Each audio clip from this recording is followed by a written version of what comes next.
اللہ کا ایک بندہ تھا، وہ بازار سے گزر رہا تھا، بلکہ اس کی رحمتیں بہانے ڈھونڈتی ہیں، ذرا دیکھیے منظر۔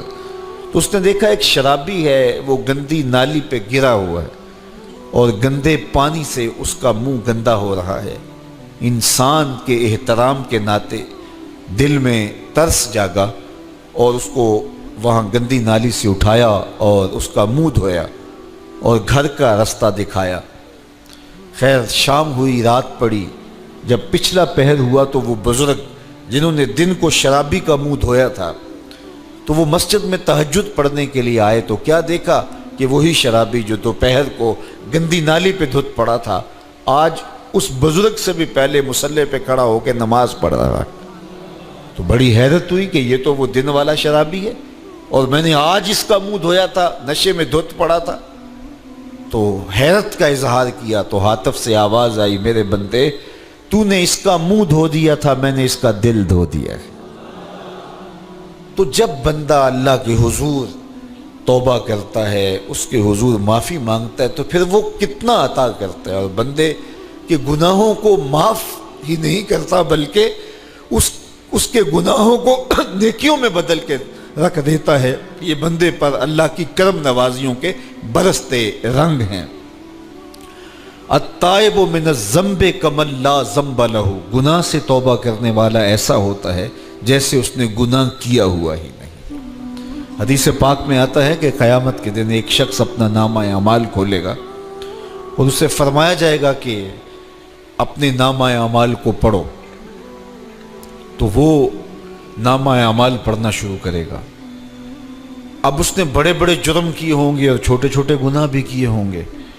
اب اللہ سے حیا کرتے ہوئے، شرم کرتے ہوئے جو بڑے گناہ ہیں ان کو چھوڑتا جائے گا، صرف نظر کرتا جائے گا اور چھوٹے چھوٹے گناہ پڑھتا جائے گا۔ جب وہ سارا نامہ اعمال پڑھ چکے گا تو آواز آئے گی، بندے جا، میں تیرے سارے گناہوں کو بدل کے نیکیوں میں تبدیل کر دیا۔ تو وہ کہے گا، اے اللہ ابھی تو میرے بڑے بڑے گناہ رہتے تھے جو میں نے ابھی پڑھے ہی نہیں۔ تو جب یہ بات اللہ کے محبوب نے ارشاد فرمائی تو حضور اتنا مسکرائے کہ صحابہ کو حضور کی داڑھیں نظر آنے لگی۔ پہلے وہ کہہ رہا ہے کہ چھوٹے چھوٹے گناہ پڑھتا ہے اور بڑے چھوڑتا چلا جاتا ہے، اور جب یہ اسے پتا چلا کہ ان گناہوں کو بدل کے نیکیوں میں تبدیل کر دیا جائے گا تو وہ کہتا ہے ابھی تو بڑے بڑے گناہ میرے رہتے تھے۔ تو اللہ کی یہ کرم نوازیوں کے رنگ ہے کہ وہ گناہوں کو بدل کے نیکیوں میں تبدیل کر دیتا ہے، اور بندہ جتنا بڑا گناہ گار تھا جب سچے دل سے اس کے حضور توبہ کرنے کے لیے حاضر ہوتا ہے تو پھر اتنا ہی بڑا نیکوکار بن جاتا ہے۔ سیدنا عمر فاروق رضی اللہ تعالی عنہ کا زمانہ تھا، اور آپ جانتے ہیں وہ ہاتھ میں درہ رکھتے تھے اور گلیوں میں گشت کیا کرتے تھے رات کو۔ دن کو بھی آپ دیکھتے تو ایک شرابی تھا جو ہاتھ میں شراب کی بوتل لیے آ رہا تھا، اچانک گلی کا موڑ کاٹا تو آگے حضرت عمر آ رہے تھے، ایک دم ڈر گیا اور دل ہی دل میں کہا، اے اللہ حضرت عمر کے قہر سے بچا لے، ساری زندگی شراب نہیں پیوں گا۔ سچی توبہ کر دی اور جلدی سے وہ شراب کی بوتل بغل میں دبا لی۔ اتنے میں حضرت عمر بھی سر پہ پہنچ گئے اور کڑک کے کہا، گرج کے کہا کہ یہ تیرے پاس کیا ہے؟ تو تھی تو شراب۔ اب ڈرتے ہوئے اس نے کہا، حضور یہ سرکہ ہے۔ تو حضرت عمر فرمایا، نکالو۔ اب وہ تھر تھر کانپ رہے اور بغل سے وہ شراب کی بوتل نکالی۔ جب نکالا تو وہ شراب نہیں تھی، سرکہ بن چکا تھا۔ تو جو اللہ شراب کو سرکے میں بدل دینے پہ قادر ہے، وہ گناہوں کو نیکیوں میں بدل دیتا ہے۔ تو یہ ایک صورت دکھائی کہ دیکھو یہ شراب کو سرکے میں تبدیل کر دیا، تمہارے گناہ بھی نیکیوں میں تبدیل کر دیں گے۔ تم آؤ تو صحیح اس کی چوکھٹ پہ، تم ہاتھ تو پھیلاؤ۔ حضرت داتا گنج بخش علی حجویری علیہ رحمہ کشف المعجوب کے اندر لکھتے ہیں کہ جو فرمایا گیا کہ جس نے توبہ کی اللہ نے اس کی مغفرت کر دی، تو ایک بزرگ کا قول نقل کیا کہ جس کو اللہ نے بخشنا تھا اللہ نے اس کو توبہ کی توفیق دے دی۔ اس کو بلایا ہی اسے ہے جس نے مغفرت کرنی تھی۔ تو توبہ کی توفیق کا نصیب ہو جانا یہ اللہ کی خاص رحمتیں ہیں، اور توبہ کرنے والا اللہ کی خاص رحمتیں پاتا ہے۔ توبہ کرنے والا جب اس کے حضور حاضر ہوتا ہے تو اللہ تعالیٰ اس پہ بہت خوش ہوتا ہے۔ اللہ کے محبوب علیہ السلام نے باقاعدہ ایک مثال سے یہ حقیقت سمجھائی کہ توبہ کرنے والے کے لیے اللہ کی خوشی کا عالم کیا ہوتا ہے، اللہ کیسے خوش ہوتا ہے توبہ کرنے والے پر۔ تو حضور نے ارشاد فرمایا ایک بندہ لمبا سفر کر کے اور صحرا کے اندر ایک لمبے سفر پہ تھا، تو راستے کے اندر اس نے چند لمحوں کے لیے سستانے کے لیے، دوپہر کاٹنے کے لیے ایک درخت کے ساتھ اپنا جانور باندھا اور خود سو گیا۔ اس کا خیال تھا چند لمحوں کے لیے آنکھوں کی نیند نکالوں گا اور آگے بڑھ جاؤں گا، اس لیے اس نے سامان بھی سواری اونٹ کے اوپر جو لدا ہوا سامان تھا، اس میں کھانا تھا، پینا تھا، دیگر ضروریات کی چیزیں تھیں، تو وہ بھی نہیں اتارا، کجاوے پر ہی پڑا رہا کہ چند لمحوں کے لیے میں نے کمر سیدھی کرنی اور آگے چلے جانا ہے۔ تو تھوڑی دیر کے بعد اس کی آنکھ کھلی تو کیا دیکھتا ہے کہ اونٹ ماں ساز و سامان کے غائب ہے۔ تو صحرا میں اونٹ کا گم جانا زندگی گم جانے کے مترادف ہے۔ تا حد نظر نہ کوئی آبادی، نہ کوئی انسانی وجود، تو پھر زندگی نہیں موت کے منہ میں اپنے آپ کو دھکیل لینا ہے جنگل میں، اگر آپ کے پاس کچھ باقی نہیں بچتا ہے۔ تو اس نے دیکھا کہ سواری غائب ہے، سواری غائب ہے تو اس کے اوپر جو سامان تھا وہ بھی غائب ہے، تو وہ دائیں بائیں بھاگا دوڑا اس خیال سے کہ میں جو ہے وہ اپنی سواری کو تلاش کر لوں، لیکن سواری نہیں مل پائی۔ تو پھر وہ دوبارہ آیا اور اسی جگہ بیٹھ گیا، اب موت کا انتظار کرنے لگا۔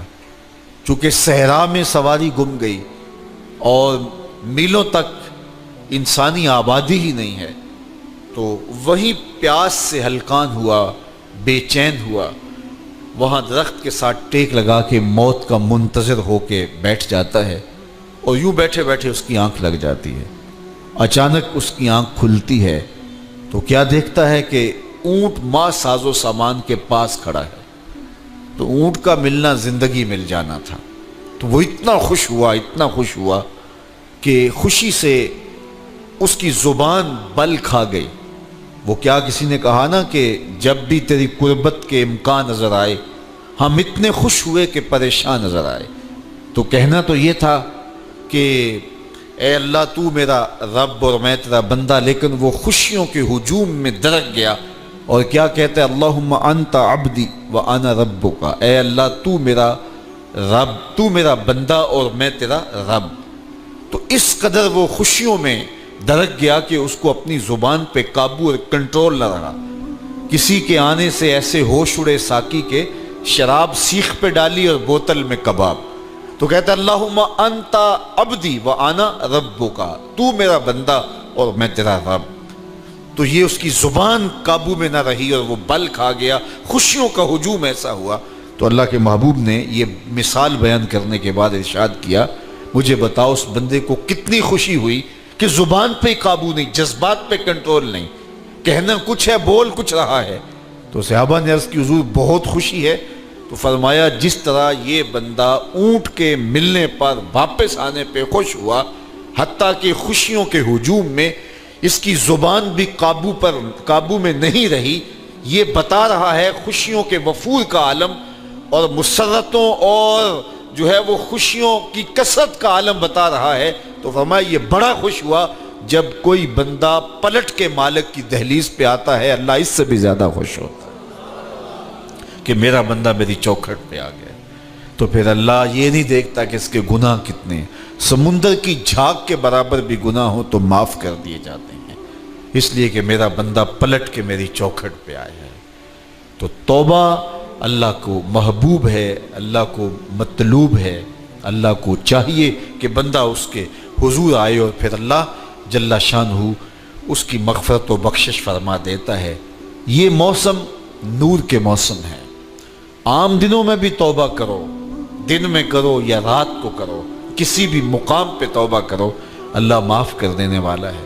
لیکن یہ خاص ایام تو ایسے ہیں کہ اللہ کی رحمتیں بندوں کو معاف فرما دیتی ہیں، اور اگر کوئی توبہ کا جو ہے وہ دامن پکڑ کے آ جائے، اس کے حضور حاضر ہو جائے، تو پھر اللہ تعالیٰ جل شانہ بندوں کی خطائیں بھی معاف کرتا ہے اور ان کے گناہوں کو بدل کے نیکیوں میں تبدیل کر دیتا ہے۔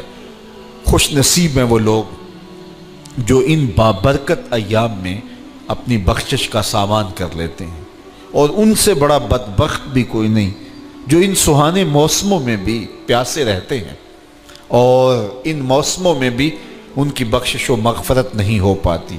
رت سہانی ہو، موسم اچھا ہو، تو مجھے بتاؤ کہ جو اس موسم میں بھی اپنے آپ کو محروم رکھے تو اس سے بڑی بد نصیبی کیا ہوگی۔ اللہ کے محبوب علیہ السلام نے منبر کی تینوں سیڑھیوں پہ قدم رکھتے ہوئے آمین آمین پکارا، تو حضور علیہ السلام سے عرض کیا گیا یا رسول اللہ صلی اللہ علیہ وسلم، ہر سیڑھی پہ قدم رکھتے ہوئے آپ نے آمین کہا، تو آپ نے کس بات پہ آمین کہا؟ فرمایا جبریل امین حاضر خدمت ہوئے اور انہوں نے کہا اس شخص کی ناک خاک آلود ہو جو ماہ صیام رمضان المبارک کو پائے اور اپنی بخشش نہ کروا سکے۔ تو میں نے اس پہ آمین کہا کہ اتنا مقدس مہینہ نصیب ہو، اتنا سہانا موسم آئے اور وہ پھر جہاں کھڑا تھا وہی کا وہی کھڑا رہے۔ میں اور آپ اپنا محاسبہ کر سکتے ہیں۔ موسم رحمت اور فصل نور رمضان المبارک اپنا آدھا سفر طے کر چکا ہے، یہ مبارک مہینہ آدھا سفر اس کا بھی باقی ہے۔ تو میں اور آپ ذرا اپنے آپ کو اپنے ضمیر کی عدالت میں کھڑا کر کے اپنے آپ کو دیکھ کر کے دیکھیں، سوچیں کہ ہم نے ان 15 دنوں کے اندر کتنا سفر طے کیا۔ 29-30 شعبان کو ہم جہاں کھڑے تھے، کیا ہم آج بھی وہیں کھڑے ہیں یا ہمارا کچھ سفر بہتری کا ہوا ہے؟ اور اگر ہم وہیں کے وہیں کھڑے ہیں تو پھر ابھی وقت ہے ہم بقیہ 15 دنوں میں اللہ کی رضا جوئی کے لیے کوشاں ہو جائیں، ورنہ کتنی بڑی وعید ہے۔ جبریل دعا کر رہے ہیں اور اس پہ حضور آمین کہہ کے مہر لگا رہے ہیں، اس شخص کی ناک خاک آلود ہو جو ماہ صیام کو پائے اور اپنی بخشش نہ کروا سکے۔ مجھے اور آپ کو پتہ ہے کہ ہم کہاں کھڑے ہیں۔ بل الانسان علی نفسہ بصیرہ ولو القی معاذیرہ، انسان خود اپنے آپ کو جانتا ہے کہ میں کہاں کھڑا ہوں، وہ اپنے آپ کو خود دیکھتا ہے۔ ایک تو فیصلہ قیامت کے دن ہوگا، نامہ اعمال تولے جائیں گے اور نامہ اعمال کے تلنے کے بعد پتہ چلے گا نیکیاں کتنی ہیں اور برائیاں کتنی ہیں۔ لیکن ایک ہم اپنے ضمیر کے اندر ترازو گاڑ کر کے اپنے عمل تول سکتے ہیں اور ہمیں پتہ ہے ہم نے نیکیاں کتنی کی، ہمیں پتہ ہے ہم نے برائیاں کتنی کی۔ جو نیکیاں کی ان میں اللہ کی رضا کے لیے کتنی کی، لوگوں کے دکھاوے کے لیے کیا کیا، خواہش نفس کے لیے کیا کیا۔ لوگ اس کو نیکی سمجھتے رہے لیکن ہم تو سمجھتے ہیں وہ نیکی ہے کہ نہیں ہے۔ اس طرح جو برائیاں کی وہ تو برائیاں ہیں۔ تو میں اور آپ اپنے ضمیر کی عدالت میں ترازو گاڑ لیں اور اپنے اعمال کو ابھی تول لیں۔ فرمایا گیا حاسبو قبل ان تحاسبو، قبل اس سے کہ تمہارا حساب کیا جائے تم اپنا حساب پہلے ہی کر لو۔ تو اپنے اندر کی ستھرائی، اپنے اندر کی پاکیزگی